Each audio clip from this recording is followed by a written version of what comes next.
जय हिंद।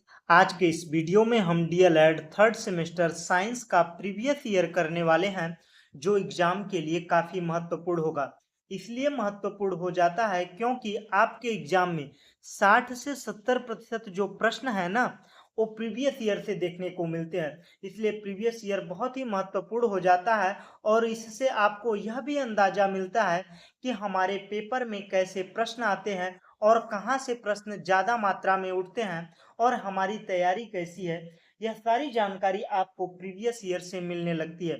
तो चलिए बढ़ते हैं प्रश्नों की ओर। तो पहला प्रश्न है, कुकिंग खाना पकाने गैस में किसकी मात्रा अधिक होती है। जो खाना पकाने वाला गैस सिलेंडर होता है उसमें कौन सी गैस की मात्रा अधिक होती है। Methane gas, ethylene gas, ethane gas, butane gas. तो खाना पकाने वाले गैस सिलेंडर में सबसे ज़्यादा मात्रा में ब्यूटेन गैस भरी जाती है। यह जो ब्यूटेन गैस है यह कौन सी अवस्था में होती है, द्रव अवस्था में होती है। और इसका सूत्र अगर पूछ ले ब्यूटेन का सूत्र क्या है तो C4H10। तो यह एल्केन ग्रुप का है, तो एल्केन ग्रुप का फार्मूला भी पूछ ले तो फार्मूला क्या होता है, CnH2n+2। यह एल्केन का ग्रुप का फार्मूला होता है। और मेथेन, मेथेन गैस यह बिजली उत्पादन में इसका उपयोग होता है, यह भी एल्केन ग्रुप का है। एथिलीन, यह फलों को पकाने के लिए एथिलीन गैस का उपयोग किया जाता है और एथिलीन का सूत्र होता है C2H4, C2H4। और एथेन का फार्मूला होता है C2H2। बढ़ते हैं अगले प्रश्न की ओर। तो अगला प्रश्न है, ध्वनि की चाल सबसे अधिक होती है ठोस में, द्रव में, गैस में, निर्वात में। तो सबसे ज्यादा चाल ध्वनि की उसमें होगी जिसमें कण पास पास में होंगे, जिस पदार्थ में कण बहुत नजदीक नजदीक में होंगे वहां पर ध्वनि की चाल अधिक होगी। तो इसलिए ठोस में ध्वनि की चाल अधिक होगी। बढ़ते हैं अगले प्रश्न की ओर। तो भारतीय वैज्ञानिक हैं Edison, madam Curie, C V Raman, Galileo. तो भारतीय वैज्ञानिक कौन है, तो भारतीय वैज्ञानिक हैं सीवी रमन। और इन्होंने क्या खोज किया था, रमन प्रभाव। रमन प्रभाव की खोज किसने किया था, सीवी रमन ने। इसीलिए इन्हें नोबेल पुरस्कार भी दिया गया था। Thomas Alva Edison, Thomas Alva Edison ने किसका खोज किया था, बल्ब का, बल्ब का। और ये कहाँ के वैज्ञानिक थे ये भी पूछ लेता है, तो यह अमेरिका के थे। मैडम क्यूरी ने रेडियम, रेडियम का खोज किया था, रेडियम। और किसका खोज किया था, पोलोनियम का, पोलोनियम का खोज किया था। और ये कहाँ के थे, पोलैंड के थे। और गैलीलियो की बात करें तो गैलीलियो ने दूरबीन की खोज की थी। दूरबीन की खोज किसने की थी, गैलीलियो ने। और यह कहाँ के थे, इटली के थे। बढ़ते हैं अगले प्रश्न की ओर। तो अगला प्रश्न है, मास्टर ग्रंथि कहलाती है थायराइड ग्रंथि, पीयूष ग्रंथि, अग्नाशय ग्रंथि, अधिवृक्क ग्रंथि। तो मास्टर ग्रंथि किसे कहा जाता है, जो सभी ग्रंथियों को कंट्रोल करता है, इसलिए पीयूष ग्रंथि को मास्टर ग्रंथि भी कहा जाता है। थायराइड, थायराइड ग्रंथि क्या करता है, मेटाबॉलिज्म को कंट्रोल करता है। और पीयूष ग्रंथि क्या करता है, अन्य नियंत्रित, अन्य ग्रंथियों के हार्मोन्स को नियंत्रित कौन करता है, पीयूष ग्रंथि करता है। अग्नाशय इंसुलिन का स्राव करता है, इंसुलिन हार्मोन का। और अधिवृक्क एड्रिनल हार्मोन का स्राव करता है। बढ़ते हैं अगले प्रश्न की ओर।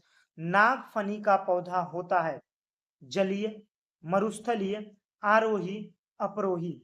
तो नागफनी जो है यह कौन सा पौधा है, मरुस्थली पौधा है। मरुस्थली पौधे में जहां पानी की मात्रा कम होती है तो उस पेड़ के जो सतह होते हैं वो क्या होते हैं, मोटे होते हैं। जो ऊपर की चमड़ी होती है कैसी होती है, पत्ते भी क्या होते हैं, मोटे होते हैं। और उनमें कांटा नुमा निकल जाता है जिससे वो वाष्पोत्सर्जन कम हो सके। इसलिए उनके जो पत्ते होते हैं उनपे भी क्या निकल रहता है, कांटे जैसी संरचना निकल आती है।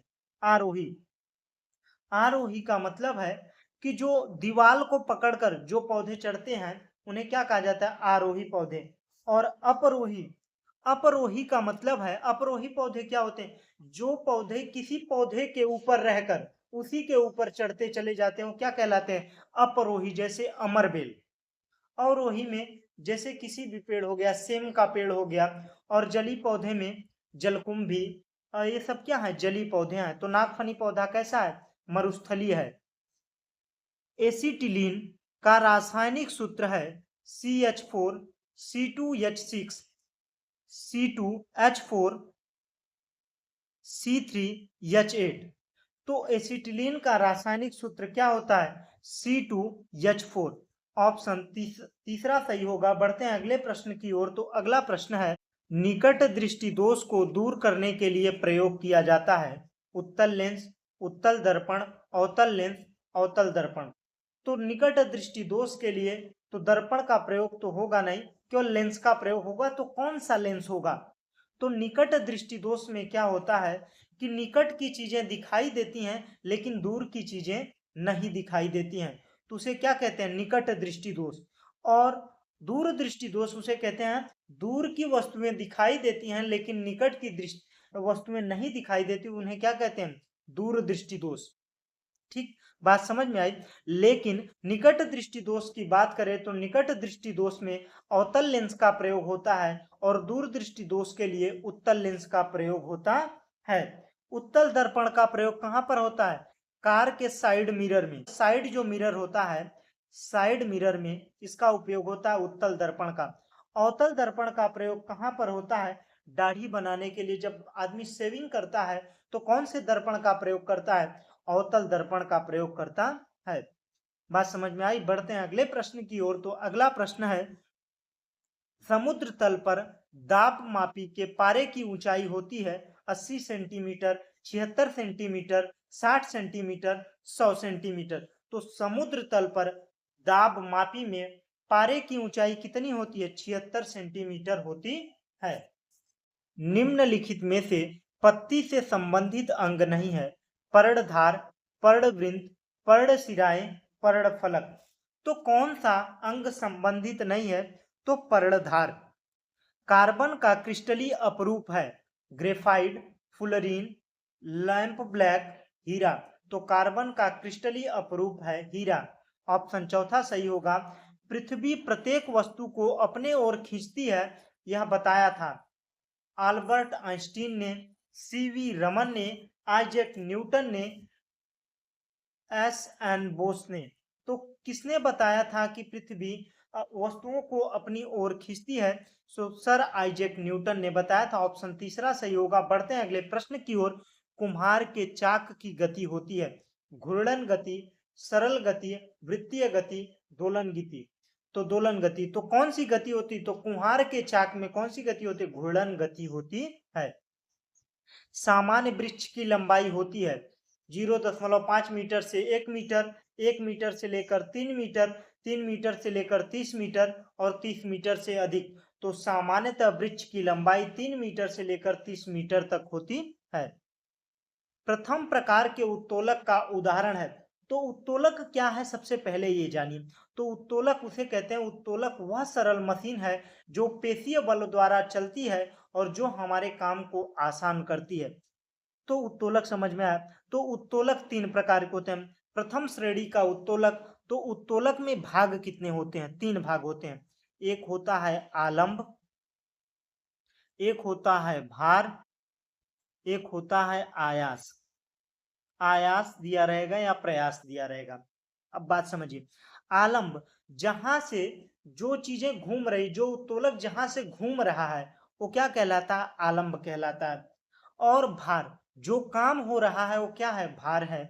आयास प्रयास, जहां से बल लगाया जाता है उस पॉइंट को क्या कहते हैं, आयास प्रयास कहते हैं। अब समझिए कि कितने उत्तोलक, उत्तोलक 3 प्रकार के। फर्स्ट उत्तोलक, सेकेंड उत्तोलक, थर्ड उत्तोलक। देखिए, जब भार बीच में आए, भार क्या है, बीच में आए, तो भार में कितने अक्षर है, 1 2। तो भार अगर बीच में आए तो कौन सा उत्तोलक, द्वितीय उत्तोलक। आलंब और आयास किनारे किनारे आए, भार बीच में आए तो कौन सा उत्तोलक, द्वितीय उत्तोलक। आयास या प्रयास, आयास दिया रहता है, कहीं पर प्रयास भी दिया रहता है। तो अगर आयास प्रयास बीच में आए तो कौन सा उत्तोलक, तृतीय उत्तोलक। अगर आलंब बीच में आए तो प्रथम उत्तोलक।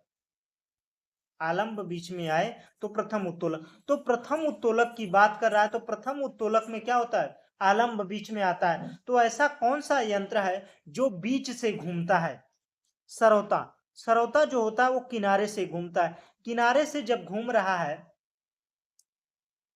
और बीच में क्या होता है, सरौता में जो काटते हैं सुपारी तो कहां पर रखते हैं, बीच में। तो भार बीच में होता है तो कौन सा उत्तोलक, द्वितीय उत्तोलक।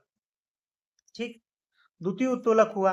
और हैंड पंप कैसा है, हैंड पंप देखिए बीच से घूमता है। जब यहां से बल लगाते हैं तो यहां से ऊपर नीचे होता है, आलंब बीच में होता है तो प्रथम उत्तोलक हैंड पंप है। यही उदाहरण है। बढ़ते हैं अगले प्रश्न की ओर। तो अगला प्रश्न है, अवशेषी अंग होते हैं अति आवश्यक, अनावश्यक, आवश्यक, अनावश्यक, उपयुक्त में से कोई नहीं। तो अवशेषी अंग उन्हें कहा जाता है जिनका उपयोग नहीं होता है, अनावश्यक। तीसरा ऑप्शन सही होगा। बढ़ते हैं अगले प्रश्न की ओर। कौन सी गैस सुरक्षित है और अधिकतर आग बुझाने में मशीनों में उपयोग होती है, nitrogen hydroxide, dioxide, carbon dioxide, sulphur dioxide, nitrous oxide. तो आग बुझाने के लिए कार्बन डाइऑक्साइड का प्रयोग होता है, CO2। बढ़ते हैं अगले प्रश्न की ओर। दाब का मात्रक यमकेश पद्धति में। तो दाब का मात्रक जानने से पहले दाब जानिए। एकांक क्षेत्रफल पर लगने वाले बल को क्या कहते हैं, दाब कहते हैं। दाब को किसमें मापा जाता है, न्यूटन मीटर में। किसमें, न्यूटन मीटर स्क्वायर में। तो कौन सा ऑप्शन सही होगा, दूसरा सही होगा। और इसका मात्रक पूछ ले तो दाब का मात्रक क्या है, पास्कल है। क्या है, पास्कल है। एक सूक्ष्मजीव जो मनुष्य की आंत में परजीवी के रूप में पाया जाता है और पेचिश उत्पन्न करता है, साइडोमोनास साइडी, एंट अमीबा, हिस्टोलिटिका, साइनोबैक्टीरिया, लैक्टोबैसिलस। तो कौन सा ऑप्शन सही होगा, जो मनुष्य के आंत में पाया जाता है और पेचिश उत्पन्न करता है। तो एंट अमीबा हिस्टोलिटिका, यह परजीव ऐसा है जो आंत में पाया जाता है और पेचिश उत्पन्न करता है। साइनोबैक्टीरिया, यह क्या है, शैवाल है। साइनोबैक्टीरिया शैवाल है। लैक्टोबैसिलस, यह किसमें पाया जाता है, दही में पाया जाता है। और साइडोमोनास साइडी, यह घाव संक्रमण करता है, घाव संक्रमण करता है। बढ़ते हैं अगले प्रश्न की ओर। तो अगला प्रश्न है, बाह्य कर्ण बना होता है अस्थि से, उपास्थि से, उतक से, इनमें से कोई नहीं। तो बाह्य कर्ण बना होता है उपास्थि से, ऑप्शन दूसरा सही होगा। कुकिंग गैस कितनी मात्रा में, कुकिंग गैस में किसकी मात्रा अधिक होती है। देखिए प्रश्न रिपीट हुआ है कि नहीं हुआ है, कह रहे हैं ना प्रीवियस ईयर से प्रश्न 70 से 60% जो प्रश्न है रिपीटेड होते हैं। तो इसका ऑप्शन कमेंट में बताइएगा। भारतीय अंतरराष्ट्रीय कार्यक्रम के जनक माने जाते हैं, Aryabhata, doctor Harvard Michael, doctor Vikram Sarabhai, उपयुक्त में से सभी। तो भारतीय अंतरिक्ष कार्यक्रम के जनक डॉक्टर विक्रम साराभाई माने जाते हैं। प्रतिजैविक औषधि है पेंसिलिन, इंसुलिन, ऑक्सिन, एड्रिनल। तो प्रतिजैविक औषधि है पेंसिलिन, ऑप्शन पहला सही होगा। बढ़ते हैं अगले प्रश्न की ओर। तो अगला प्रश्न है, संचारी रोग है हैजा, कैंसर, मधुमेह, जोड़ों का दर्द। जो संचारी रोग है वह हैजा है जो एक दूसरे से फैलता रहता है। बढ़ते हैं अगले प्रश्न की ओर। उष्माधारिता किसे कहते हैं, किसी भी पदार्थ का 1 डिग्री सेल्सियस ताप बढ़ाने में जितनी ऊर्जा की आवश्यकता होती है उसे क्या कहते हैं, उष्माधारिता कहते हैं। तो उष्माधारिता का मात्रक होता है कैलोरी डिग्री सेल्सियस, ऑप्शन पहला सही होगा। बढ़ते हैं अगले प्रश्न की ओर। कंडुआ रोग प्रभावित करता है नींबू को, आलू को, गेहूं को, लौकी को। तो जो कंडुआ रोग है यह गेहूं को प्रभावित करता है, आंसर तीसरा सही होगा। बढ़ते हैं अगले प्रश्न की ओर। एथिलीन का रासायनिक सूत्र है CH4 C2H6 C2H4 C3H8। तो एथिलीन का फार्मूला है C2H4, ऑप्शन तीसरा सही होगा। बढ़ते हैं अगले प्रश्न की ओर। हरित लवक रहित पौधा का समूह है शैवाल, कवक, अनावृत्ति बीज, उपयुक्त में से सभी। तो हरित लवक रहित पौधा कौन सा है, कवक। बढ़ते हैं अगले प्रश्न की ओर। तो अगला प्रश्न है, जब वस्तु अवतल दर्पण के मुख्य फोकस और वक्रता केंद्र के बीच में रखी जाती है तो प्रतिबिंब बनता है। अवतल दर्पण किसी गोले का भाग होता है जिसके दबे हुए तल से प्रकाश का परावर्तन होता है। मतलब जो दबा हुआ तल है इस तरफ से पॉलिश कर दिया जाता है और प्रकाश का परावर्तन इस दबे हुए तल से होता है, उसे क्या कहते हैं? अवतल दर्पण कहते हैं। अवतल दर्पण जिस गोले का भाग होता है, जैसे एक गोला हुआ, इस गोले का जो भाग है इसका जो केंद्र है वही क्या है? वक्रता केंद्र है। वक्रता केंद्र की आधी दूरी, मतलब वक्रता केंद्र की आधी दूरी को क्या कहते हैं? फोकस दूरी कहते हैं और इसे फोकस बिंदु कहते हैं। तो कह रहा है कि जो वस्तु है यह वक्रता केंद्र और फोकस दूरी के बीच में रखी गई है तो प्रतिबिंब बनेगा। उल्टा वास्तविक वस्तु से बड़ा, सीधा वास्तविक वस्तु से छोटा, उल्टा वास्तविक तथा वस्तु से छोटा, सीधा वास्तविक वस्तु से बड़ा।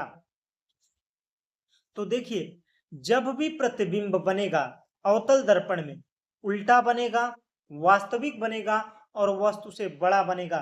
कब? जब वक्रता केंद्र और फोकस दूरी के फोकस बिंदु के बीच में रखा जाएगा। बढ़ते हैं अगले प्रश्न की ओर। किसी वस्तु द्वारा प्रति सेकंड किए गए कंपनों की संख्या कहलाती है आवर्तकाल, आयाम, आवृत्ति। तो एक सेकंड में कंपनों की संख्या क्या कहलाती है? आवृत्ति कहलाती है। एकांक क्षेत्रफल लगने वाले अभिकेंद्री बल को कहते हैं ऊर्जा, दाब, कार्य, आवेश। तो एकांक क्षेत्रफल लगने वाले अभिकेंद्री बल को क्या कहते हैं? दाब कहते हैं। वाई दाब आरोपित करती है केवल ऊपर की दिशा में, केवल नीचे की दिशा में, चारों दिशा में, किसी भी दिशा में। तो वाई दाब चारों दिशा में आरोपित होती है। तीसरा ऑप्शन सही होगा। बढ़ते हैं अगले प्रश्न की ओर। तो अगला प्रश्न, अब प्रश्न समाप्त हुए। अगर आपको ये वीडियो अच्छा लगा हो तो वीडियो को लाइक कीजिए, दोस्तों के साथ शेयर कीजिए और हमारे चैनल पर नए हो तो भाई प्लीज यार चैनल को सब्सक्राइब जरूर कर दीजिए। Thanks for watching. जय हिंद।